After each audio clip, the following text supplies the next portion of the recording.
Hello students, BSc second year के सभी students का स्वागत है। आज हम जो क्लास पढ़ने जा रहे हैं वो है primary and secondary anomalous structure. Hindi में बोलते हैं असंगत रचनाएं, प्राथमिक एवं द्वितीयक असंगत संरचनाएं जो कि पौधों में पाई जाती हैं। और हम आज जो डिस्कस करेंगे वो स्टेम के केस में है, तने के केस में है। तो सबसे पहले हम समझते हैं डाइकॉट जो स्टेम है उसमें नॉर्मल स्ट्रक्चर। देखो, एनोमलस या असंगत रचनाएं मतलब जो नॉर्मल से हटकर है, जो नॉर्मल नहीं है। तो पहले जब नॉर्मल पता होता है तब हम एबनॉर्मल के बारे में बता सकते हैं।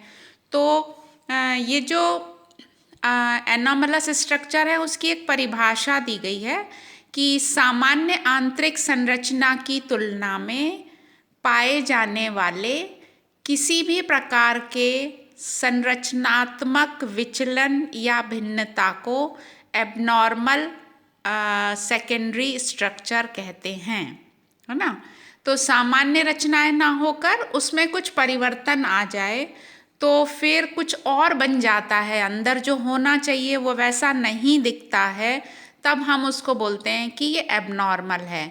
उदाहरण के लिए हमारे दो हाथ होते हैं और दोनों बराबर होते हैं। अगर एक हाथ छोटा हो लंबाई में और एक बड़ा हो तो अपन क्या बोलेंगे उस पर्सन को देखकर, उस व्यक्ति को देखकर कि ये नॉर्मल नहीं है, इसके हाथ नॉर्मल नहीं है। तो इसी तरह से पौधों में बहुत सारी असंगत रचनाएं पाई जाती हैं। तो पहले अपन देख लें नॉर्मल स्ट्रक्चर क्या है, फिर हमें समझ में अपने आप आ जाएगा कि अब नॉर्मेलिटी किस रूप में है। तो डाइकॉट स्टेम की बात कर रहे हैं। वस्कुलर बंडल इन रिंग पहला कैरेक्टर है, मतलब जो संवहन पुल होते हैं वो डाइकॉट्स में द्विबीजपत्री में हमेशा रिंग में होने चाहिए। रिंग में मतलब एक वलय में, एक रिंग होनी चाहिए, एक वलय।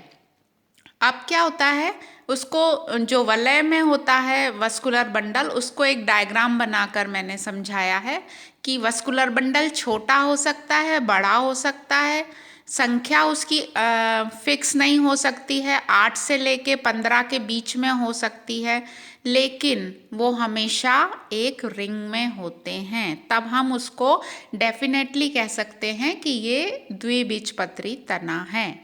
दूसरा जो पॉइंट है नॉर्मल का, कैसा होना चाहिए, vascular bundle conjoint, collateral, एंडार्क and open, ये 4 पॉइंट अगर वो फुलफिल कर रहे हैं, अगर उसमें ये सब चीज़ें मौजूद हैं तो हम बोलेंगे कि वस्कुलर मतलब जो तना है वो नॉर्मल है। तो अब कंजॉइंट का क्या मतलब होता है, देखो कंजॉइंट का मतलब होता है जाइलम और फ्लोएम का एक ही सीध में एक साथ पाया जाना। तो यहाँ पर एक बंडल मैंने बनाया है डायग्राम, उसमें देखिए बाहर की तरफ फ्लोएम दिख रहा है, अंदर की तरफ जाइलम दिख रहा है जो कि मेटा और प्रोटो के रूप में दिखाया आपको, और दोनों एक साथ एक सीध में उपस्थित होते हैं, उसको बोलते हैं कंजॉइंट बंडल। अब है कोलेटरल, दूसरा टर्म समझते हैं। कोलेटरल का मतलब है फ्लोएम परिधि की तरफ या बाहरी तरफ तने के, और जाइलम हमेशा सेंटर या पित्त की तरफ होता है। तो ऐसे बंडल को हम कोलेटरल बंडल कहते हैं। अब आते हैं तीसरा, एंडार्क। एंडार्क का मतलब है जब जाइलम में दो प्रकार के जाइलम होते हैं, जो छोटी गुहा वाले या कैविटी वाले होते हैं, छोटे छोटे होते हैं ल्यूमन, उसको बोलते हैं प्रोटोजाइलम, और जहाँ बड़ा बड़ी सेल दिख रही है उसको बोलते हैं मेटाजाइलम। तो एंडार्क का मतलब है प्रोटोजाइलम अंदर की तरफ और मेटाजाइलम बाहर की तरफ स्थित होता है, उस स्थिति को एंडार्क कंडीशन बोलते हैं। और ओपन, ओपन का मतलब है जब फ्लोएम और जाइलम के बीच में कैम्बियम पाई जाती है। तो कैम्बियम की उपस्थिति मतलब वस्कुलर बंडल कैसा है, खुला हुआ है, ओपन है। तो अगर ऐसे बंडल हैं तो वो नॉर्मल हैं। तीसरा पॉइंट उठाते हैं, vascular bundle not in cortex and pith, मतलब वस्कुलर बंडल की जो पोजीशन है, स्थिति है, वो कॉर्टेक्स और पिथ में नहीं होनी चाहिए। देखो ऊपर जो चित्र बना है उसमें वस्कुलर बंडल की रिंग के बाहर है कॉर्टेक्स और सेंटर में है पिथ, और एंडोडर्मिस और पेरिसाइकल के बाद रिंग में बंडल होते हैं। तो अगर कॉर्टेक्स में अगर खिसक के आ गए, चले गए, या पिथ में खिसक के आ गए, तो वो स्थिति सामान्य नहीं कही जा सकती। तो वस्कुलर बंडल्स का पिथ में या कॉर्टेक्स में नहीं होना चाहिए ना। अब आते हैं चौथा, vessels are present in xylem. Xylem के 4 एलिमेंट्स मैंने आपको पहले बताए थे, ट्रैकिड्स, वेसल्स, जाइलम फाइबर और जाइलम पैरेन्काइमा। ये 4 तत्वों से मिलकर ये कॉम्प्लेक्स टिश्यू बनता है। तो वेसल्स आवश्यक रूप से इन पौधों में पाई जाती हैं, जाइलम में तो होना ही चाहिए। जाइलम में वेसल्स का होना नॉर्मल स्थिति है। अब ये 4 पॉइंट हमने ले लिए। अब हम देखेंगे, हमें नॉर्मल पता चल गया, अब हम देखेंगे पौधों में एबनॉर्मलिटी या असंगतता कैसे हो जाती है। तो पहला पॉइंट देखो, फर्स्ट पॉइंट का अपोजिट है स्कैटर्ड वस्कुलर बंडल, मतलब वस्कुलर बंडल बिखर जाएं, तने में बिखरे हुए हो जाएं। तना तो डाइकॉट है लेकिन बंडल मोनोकॉट की तरह बिखरे हुए दिखाई देते हैं। उदाहरण हैं कुछ कॉमन, पेपेरोमिया एक प्लांट है, निम्फिया या कमल आप सब जानते हैं, पेपावर से भी आप परिचित हैं जिसका मैंने चित्र बना के वस्कुलर बंडल बिखरे हुए दिखाने की कोशिश की है। पेपावर मतलब अफीम होता है। अफीम अपना जो चित्तौड़ बेल्ट है इसमें उगाया जाता है, तो सभी लोग इससे परिचित हैं। और पाइपर मतलब काली मिर्च, उसके भी पौधे के तने का सेक्शन काटेंगे तो आपको बंडल रिंग में नज़र नहीं आएंगे। तो ये है स्कैटर्ड बंडल का होना, एबनॉर्मल है। दूसरा है vascular bundles in pith. Vascular bundles are present in पिथ।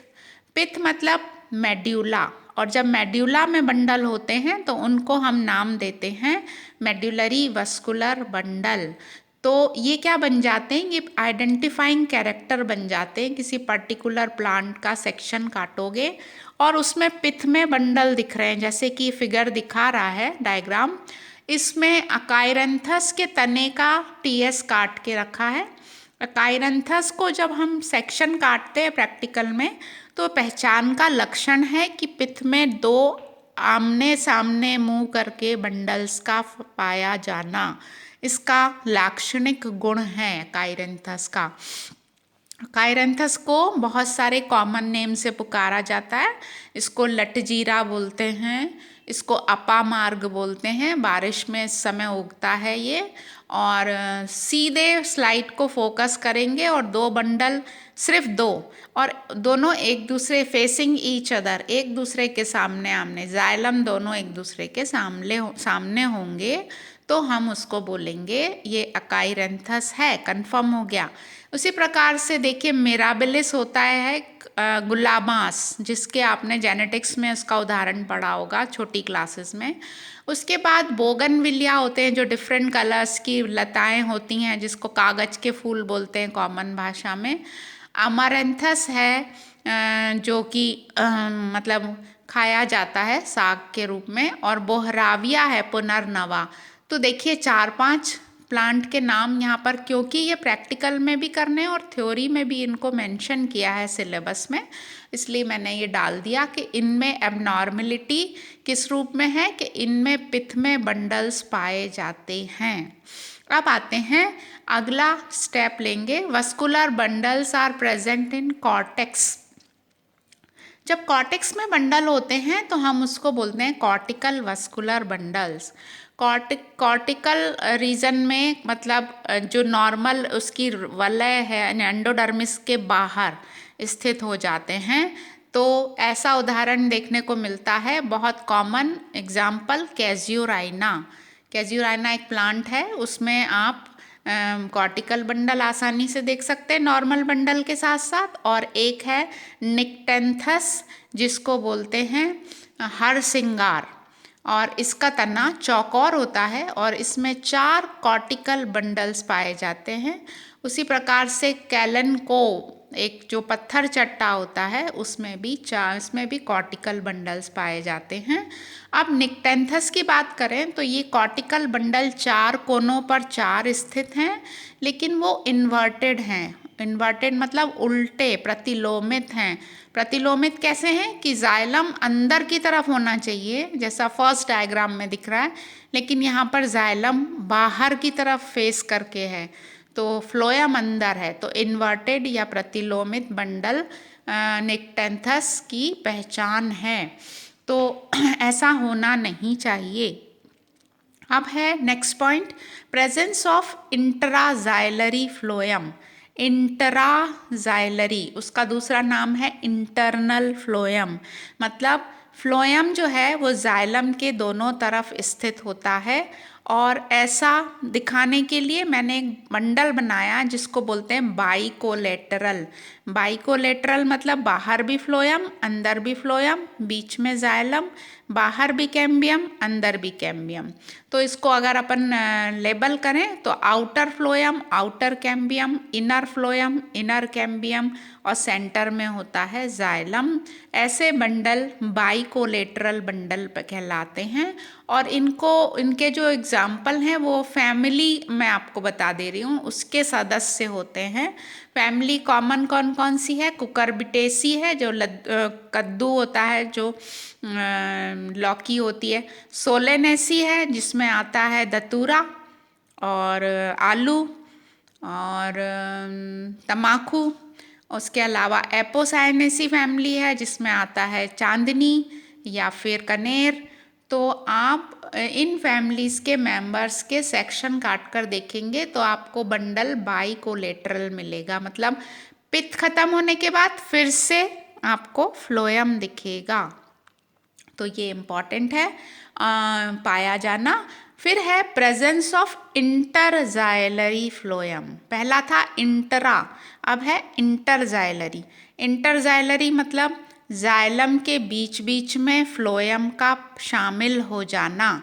और इसके बहुत अच्छा उदाहरण है साल्वाडोरा, जिसको बोलते हैं मिसवाक, जिसका पेस्ट बनता है। तो साल्वाडोरा और एकाइरेंथस जो पहले भी आ चुका है, इसमें आपको जाइलम में फ्लोएम के चप्पे मिलेंगे। चप्पे तो चप्पे मतलब पैचेस मिलेंगे, और इनको बोलते हैं दूसरा common name included phloem. Included मतलब शामिल है, जो जाइलम में शामिल फ्लोएम। और ये भी बहुत अच्छा आपके सेक्शन में दिखता है, आप आसानी से आइडेंटिफाई कर सकते हैं कि एबनॉर्मल है तना और उसमें हमको इंक्लूडेड फ्लोएम दिखाई दे रहा है।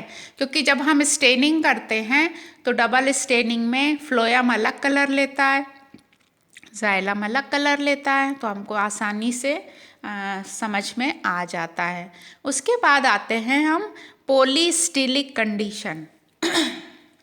पोली मतलब होता है अनेक, स्टील मतलब एंडोडर्मिस से घिरा हुआ अंदर का भाग। तो वैसे तो क्या होता है, जनरली एक डाइकॉट स्टेम में एक ही स्टील होता है और उसी में सेकेंडरी ग्रोथ होती है। मौसम के हिसाब से हर साल वही एक्टिव और इनएक्टिव होती रहती है।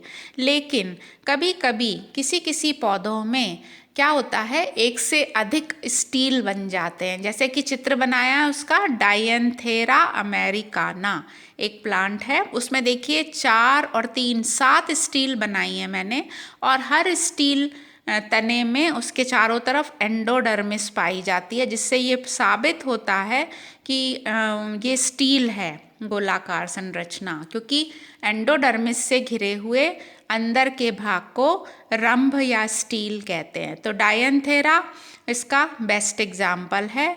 और अब आते हैं हम आखिरी असंगत संरचना किस रूप में होती है कि जाइलम में वेसल्स ही खत्म हो जाएं या एब्सेंट हों या हो नहीं, है ना।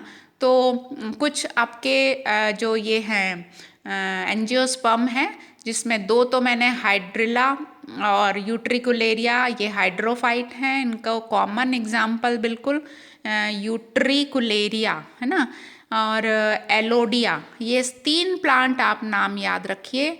ये ऐसे एंजियोस्पर्म हैं जिनकी जाइलम में वाहिकाएं वेसल्स एब्सेंट होती हैं, जबकि होना चाहिए, नॉर्मली होना चाहिए।